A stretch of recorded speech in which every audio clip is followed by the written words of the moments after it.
নমস্কার বন্ধুগণ, যারা ক্লাস 12 আছো এবং সেমিস্টার 3 দিতে চলেছো এমসিকিউ এক্সাম, তাদের জন্য বলছি এটা সাজেশন নয় রে বাবা। এমসিকিউতে সাজেশন করা যায় না, এটা সাজেশন সেম 3 নয় রে বাবা। এটা কি রে বাবা? তাহলে এটা হচ্ছে important topics of physics class 12 for semester 3। Important টপিকগুলো বলবো।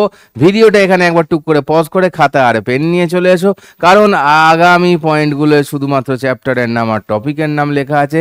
কি ধরনের কি না যেগুলো ইম্পর্টেন্ট সেগুলো আমি মুখে বলবো, সেগুলো তোমাদের শুনতে হবে এবং পজ করে করে সেগুলো লিখে যেতে হবে পরপর, এবং নিজেকে চেক করে নিতে হবে সেই সমস্ত কোয়েশ্চেনগুলো তুমি পারো কি না। যদি পারো তো খুব আনন্দের কথা, যদি না পারো তাহলে বই থেকে, বইয়ের পিছন থেকে যেটুকুন এমসিকিউ আছে ওই কনসেপ্টগুলোর উপর সেটা করলেই চলবে। একটা কনসেপ্টের উপর 100টা করার দরকার নেই, কনসেপ্ট ক্লিয়ার থাকলে 5টা 6টা কোয়েশ্চেন করলেই চলেগা বেটা, ঠিক আছে। প্রথম চ্যাপ্টার আসছে আমাদের কাছে ইলেকট্রোস্ট্যাটিক। ইলেকট্রোস্ট্যাটিকে কি রয়েছে ভাই? প্রথম ইম্পর্টেন্ট টপিক হিসেবে দেখছি, দেখো কুলম্বস ল তো রয়েছে, ঠিক আছে। কুলম্বস ল এর অঙ্ক ফোর্স বের করতে দিলে পারবে। ফার্স্ট আসছে গিয়ে ডাইপোল। ডাইপোলের জন্য সেই ইলেকট্রিক ফিল্ডের কেস কি কি হয় জানো? দুটো আলাদা আলাদা পজিশনে আছে। তার থেকেও বেশি ইম্পর্টেন্ট হচ্ছে যে টর্ক। তার থেকেও বেশি ইম্পর্টেন্ট হচ্ছে কি বললাম? টর্ক। টর্ক দিয়ে অঙ্ক এবং ওয়ার্ক ডান। ডাইপোল সরাতে নড়াতে ঘোরাতে ওয়ার্ক ডান, দেখবে বইতে ফর্মুলা আছে, ঠিক আছে। পি একটা আছে, পি ক্রস ই একটা আছে, মাইনাস পি ডট ই, এবং ওয়ার্ক ডানেরও ফর্মুলা আছে। সেই জায়গাটা থিওরিটা দেখবে, তারপরে তার উপর কিছু এক্সাম্পলের অঙ্ক বই থেকে অবশ্যই দেখবে, তারপরে কিছু এমসিকিউ করে নিয়ে এগিয়ে যাবে গসের লয়ের দিকে। গসের লয়ের 3-4টে অ্যাপ্লিকেশন আছে তোমরা জানো, এবং তাছাড়া কোথায় কতটা চার্জ থাকবে কিউবের মধ্যে, বাটির মধ্যে, থালার মধ্যে, তার কত ফ্লাক্স হবে, সেই ধরনের অঙ্ক। ইলেকট্রিক ফিল্ডের গ্রাফ ভেরি ইম্পর্টেন্ট ভাই। ইলেকট্রিক ফিল্ডের গ্রাফগুলো, ঠিক আছে। দুটো চার্জ আছে তার জন্য কিরাম গ্রাফ হবে, একটা চার্জ আছে কত দূরে কিরাম গ্রাফ, তো এইরকম গ্রাফ তো আমরা জানি। তারপরে থাকে না স্ফিয়ারের মধ্যে কিরাম গ্রাফ, স্ফিয়ারটা যদি ফুললি চার্জ হয়, যদি কন্ডাক্টর হয়, যদি নন কন্ডাক্টর হয় কিরকম, একটা পজিটিভ আছে একটা নেগেটিভ আছে, পজিটিভটা বেশি নেগেটিভটা কম, কিরাম হবে তার প্যাটার্ন। নেক্সট চার্জ ডেন্সিটি এবং তার অ্যাপ্লিকেশন। চার্জ ডেন্সিটি জানিস 3 রকমের চার্জ ডেন্সিটি হয়, তার অ্যাপ্লিকেশন যেটা সিগমা হয়, যেটা যখন সেই ওই বজ্র নিরোধক যন্ত্র মানে খোঁচানো জায়গায় যেখানে রেডিয়াস অফ কার্ভেচার বেশি সেইখানে কম, সেইখানে চার্জ ডেন্সিটি বেশি হয়, সেই জায়গাগুলো ভালো করে দেখে নেবে এবং সেই অঙ্কগুলো দেখে নেবে ঝটপট। চলো নেক্সট হচ্ছে যে লিখতে ভুলে গেছি যে ক্যাপাসিটারের গল্পটা বোধহয় উপরে হেডিংটা, যাই হোক। পোটেনশিয়াল, বডির পোটেনশিয়াল নিয়ে অনেক কেস আছে। স্ফিয়ারের দুটো কনসেন্ট্রিক স্ফিয়ার হলে মাঝখানে কত পোটেনশিয়াল হবে, দূরে কত পোটেনশিয়াল হবে, একটা ডাইপোলের জন্য মিডল পয়েন্টে কত পোটেনশিয়াল হবে, অ্যাক্সিয়াল পয়েন্টে কত পোটেনশিয়াল হবে, সেইগুলো টুকটুক টুকটুক করে দেখে নেবে। পোটেনশিয়ালের এত ফর্মুলা তো জানতেই হবে, কি আর বলছি আমি। কন্টিনিউয়াস বডির জন্য কি পোটেনশিয়াল হয়, ঠিক আছে। তার কন্টিনিউয়াস চার্জ সিস্টেমের জন্য, মানে একটা ধরো বডি আছে, একটা এরকম স্কোয়ার, লাইনগুলো বলেছে ইউনিফর্মলি চার্জ আছে, অথবা বলতে পারে 4টে কোণে 4 রকমের চার্জ আছে, সেন্টারে কত পোটেনশিয়াল হবে, এই ধরনের অঙ্কগুলো। পোটেনশিয়ালের graph. Body solid, body solid নয়, হলো, মেটাল, নন মেটাল, তার গ্রাফগুলো সমস্ত কিছু আছে। আছে বইতেও, আছে আমাদের ইউটিউবেও অ্যাভেলেবেল সমস্ত লেকচারে, যাদের কাছে ব্যাচ আছে তারা তো সমস্ত দেখেইছ, নোটে রয়েছে, কোনো ব্যাপার নয়। Next capacitance, common potential, series parallel. ক্যাপাসিটেন্সের আন্ডারে কি বলছি, কমন পোটেনশিয়াল এবং সিরিজ প্যারালালে যে ক্যাপাসিটারের অঙ্ক, সেগুলো ভেরি ইম্পর্টেন্ট। এই সিরিজ প্যারালাল করতে গিয়ে মাথায় রাখতে হবে যে কোনো পয়েন্ট শর্ট করে দেওয়া আছে কিনা। আমার মন বলছে যে শর্ট করে দেওয়া অঙ্ক আসবেই আসবে। ডাইলেকট্রিক ইনসাইড ক্যাপাসিটারের যে কেস হয়, ডাইলেকট্রিক ঢেকে গেলে কেমন হয়, অর্ধেকটা ডাইলেকট্রিক থাকলে কেমন হয়, দুদিকে হাফ হাফ ডাইলেকট্রিক আছে, তাহলে নেট ক্যাপাসিটেন্স কি হবে, এই ধরনের যে কোশ্চেনগুলো আছে সেইগুলো প্র্যাকটিস করে যাবে।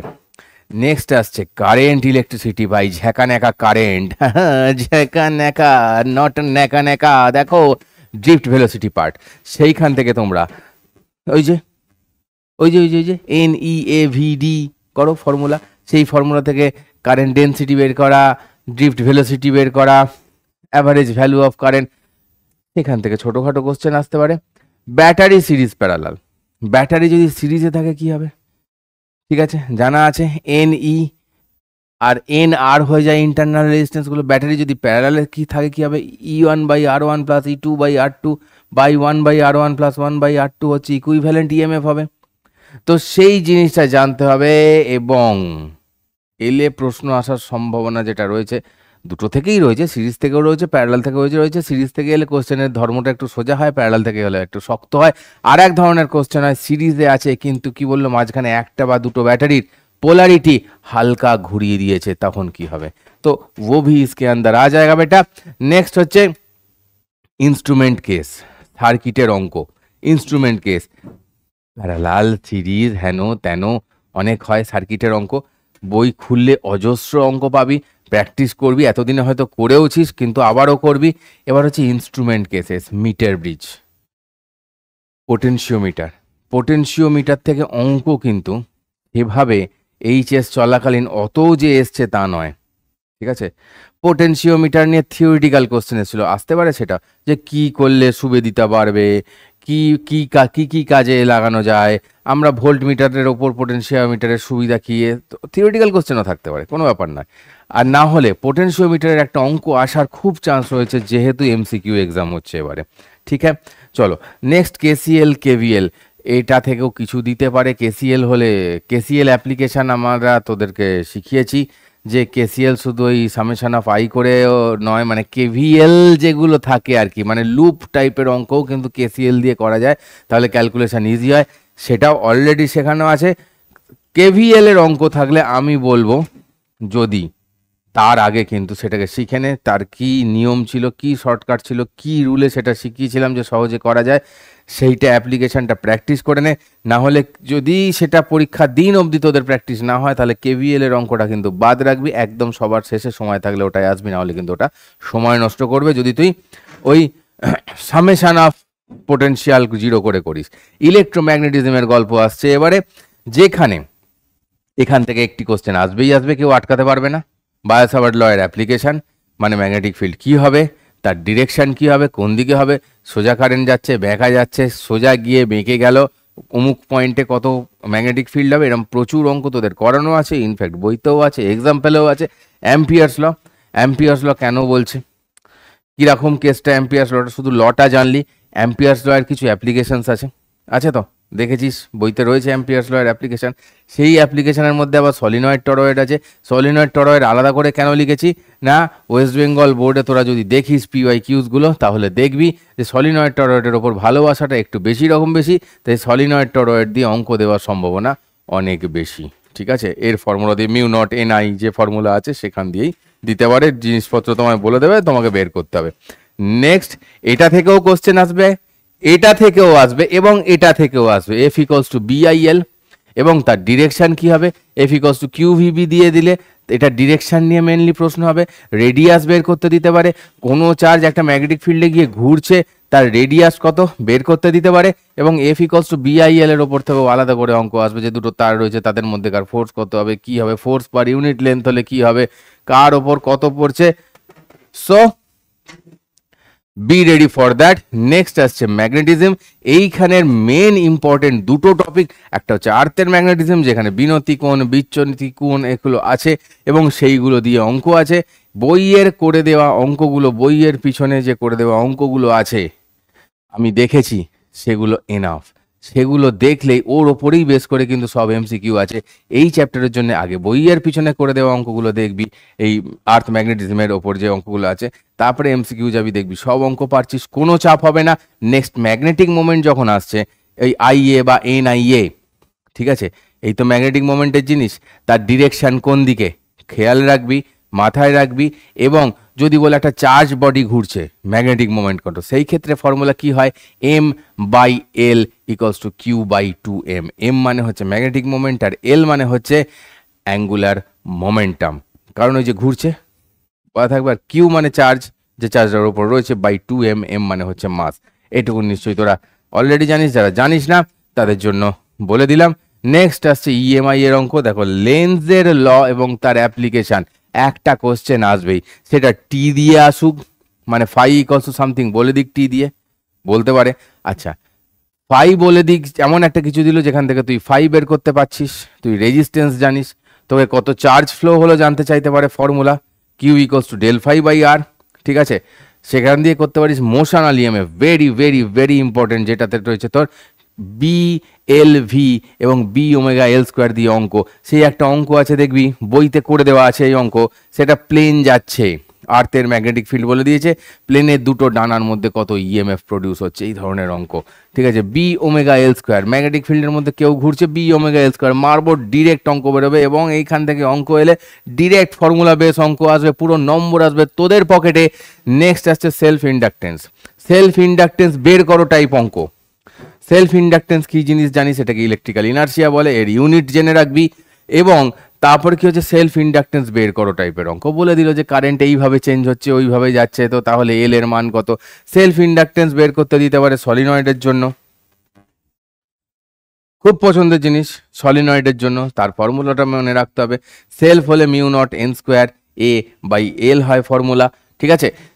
নেক্সট আসছে মিউচুয়াল ইন্ডাকটেন্স, হালকা করে দিতে পারে মিউচুয়াল ইন্ডাকটেন্স, বেশি ডিপ পড়তে হবে না, জাস্ট শুরুর দিকের কনসেপ্টটা থাকলেই হবে যে মিউচুয়াল ইন্ডাকটেন্স কি হয়, কার জন্য ম্যাগনেটিক ফিল্ডটা কার সবসময় অন্যের ওপর চেঞ্জ হয়, সেই যে জায়গাগুলো রয়েছে, energy stored in inductor half L I square বা B square by 2 mu naught per ভলিউমে কত হচ্ছে, এইগুলোর ওপর আসতে পারে সলিনয়েডের সেলফ ইন্ডাকটেন্স আসতে পারে, হ্যাঁ। এবং ওইগুলোর ওই ক্যাপাসিটেন্সও হতে পারে, যে হাফ সিভি স্কোয়ার বা এইগুলো দিয়ে যে কোশ্চেনগুলো হয়, বা half epsilon not E square, যেটা তোর পার ভলিউমে হচ্ছে, আসার সম্ভাবনা খুব বেশি। নেক্সট চলে আসছে এসি কারেন্ট, এটা হচ্ছে এইখান থেকে যা কোশ্চেন আসবে কিন্তু ফুল স্কোরিং কোশ্চেন আসবে, শুধু একটু কনসেপ্টটা থাকলেই হবে। আরএমএস অ্যাভারেজ ভ্যালু ইকুয়েশন, মানে একটা ইকুয়েশন থেকে তোরা আরএমএস ভ্যালু অ্যাভারেজ ভ্যালু এসব বের করতে পারিস। ইকুয়েশন থেকে অ্যাভারেজ ভ্যালু পারিস না, অ্যাভারেজ ভ্যালু ফুল সাইকেল হলে 0, হাফ সাইকেল হলে 0 নয়, 2 আই নট বাই পাই হয়, যাই হোক না কেন। এবারে সেই হাফ সাইকেলটা কোথা থেকে কোথায় বলছে, সেই জায়গাটা পাল্টে দিয়ে বলতে পারে, সেই জায়গাগুলো আমাকে মাথায় রাখতে হবে। দেন ইকুয়েশন থেকে ফ্রিকোয়েন্সি কত জানতে চাইতে পারে, সেই ফ্রিকোয়েন্সি কত থেকে তোকে আবার এক্সএল বা এক্সির ভ্যালু বের করতে হতে পারে, এক্সএল মানে ওমেগা এল, এক্সি মানে 1 by omega C, phase difference নিয়ে দিতে পারে, ওই যে শেষে একটা +5 বা -5 দেওয়া থাকে, ওটা হচ্ছে কি ফেজ ডিফারেন্স, ঠিক আছে। এবার ফেজ ডিফারেন্স কিছু একটা থেকে গেলে টি ইকস টু 0-তে ওই সাইনের ওই পুরো কেসটা কিন্তু 0 হয় না, মাথায় রাখতে হবে।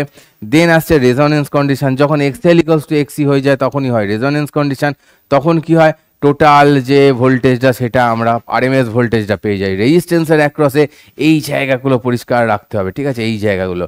দেন এই এক্সএল এক্সি রেজিস্ট্যান্স এদের সঙ্গে ফ্রিকোয়েন্সির graph very important, very very important, এটা আমি বলে দিচ্ছি। দেন পাওয়ার ফ্যাক্টর, খুব পছন্দের জায়গা ওয়েস্ট বেঙ্গল বোর্ডের, কস ফাই দিয়ে আর বাই জেড, ঠিক আছে, পাওয়ার ফ্যাক্টর দিয়ে অঙ্ক মাথায় রাখতে হবে।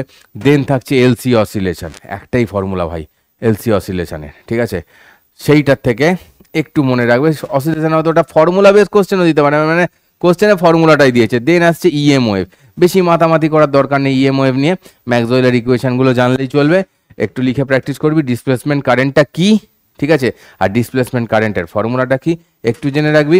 ইকুয়েশনওয়ালা অঙ্ক মানে এখানে থাকে সেই তোর C equals to 1 by root under mu not epsilon not, এখানে থাকে তোর ওই E not by B not করে সি বের করা, এইগুলো থাকে, বা ই বা বি এর ইকুয়েশন দিয়ে দেবে, সেইখান থেকে কিছু না কিছু ফ্রিকোয়েন্সি বের করতে দেবে, কি বের করতে দেবে, কি ই এর ইকুয়েশন দিয়ে বি বের করতে দেবে, এই ধরনের অঙ্ক এক্সাম্পলে এনাফ আছে, কোনো চাপ নেওয়ার দরকার নেই, এই কটা করে রাখলেই কিন্তু আমাদের লাইফে কোনো চাপ নেই, আমাদের লাইফে আনন্দ থাকবে। এইভাবে মুরগি আর তোদের মুরগি করতে পারবে না, ও হেঁটে হেঁটে যাবে, মুরগি হেঁটে হেঁটে যাবে ডালের দিকে, এবং তারপর প্রভাতকালে মুরগি নাচের ডালে হতে থাকবে, কোনো চাপ নেই, ঠিক আছে। এরকম ভাবে বিভিন্নভাবে আসবে, তোদেরকে মুরগি করার জন্য আসবে কোশ্চেন, যে হ্যাঁ এমন কোশ্চেন দিলাম মুরগি করে দিলাম, কিন্তু তোদের মুরগি হওয়া যাবে না, আমাদের ফাইনালি মুরগিকে পুরো নাচিয়ে দিতে হবে, ঠিক আছে, দিয়ে ভালো নম্বর নিয়ে আসতে হবে। So thank you everyone, thank you, tata bye bye, ভালো করে পড়াশোনা স্টার্ট করে দে, আর রিভিশন নিয়ে তো আমরা আসবই, বাই বাই।